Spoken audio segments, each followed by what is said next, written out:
Finland എന്ന് പറയുമ്പോൾ എത്ര ക്ലൈമറ്റ് ബുദ്ധിമുട്ടുള്ള സാഹചര്യമാണെന്ന് പറഞ്ഞാലും ഈ ഒരു സ്നോ കാണാനും ഇത് അനുഭവിക്കാനും ആഗ്രഹമില്ലാത്ത ഒരു വ്യക്തി പോലും ഫിൻലാൻഡിലുണ്ടെന്ന് എനിക്ക് തോന്നുന്നില്ല.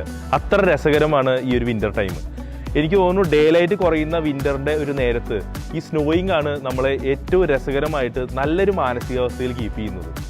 ഇനി ഫിൻലാൻഡിൻ്റെ എക്കണോമിയെ പറ്റി പറയുകയാണെങ്കിൽ ഫിൻലാൻഡ് എന്ന് പറയുന്നത് ഏകദേശം 300 ബില്യൺ ഡോളേഴ്സ് മാത്രം GDP ഉള്ളൂ. എങ്കിൽ തന്നെയും വളരെ നോട്ടബിൾ ആയിട്ടുള്ളൊരു കാര്യമുണ്ട് ഫിൻലാൻഡിന്.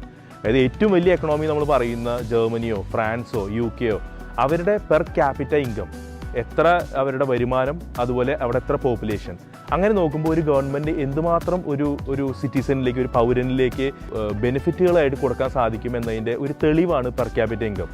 ഈ 3 വലിയ വൻകിട രാജ്യങ്ങളോട് കിടപിടിക്കാൻ മാത്രമുള്ള ഒരു എക്കണോമിയാണ് ഫിൻലാൻഡിൻ്റെ, അതിൻ്റെ പെർ ക്യാപിറ്റ ഇൻകം നോക്കുമ്പോൾ. അത് തന്നെയാണ് അതിൻ്റെ ഏറ്റവും വലിയൊരു അഡ്വാൻറ്റേജ്.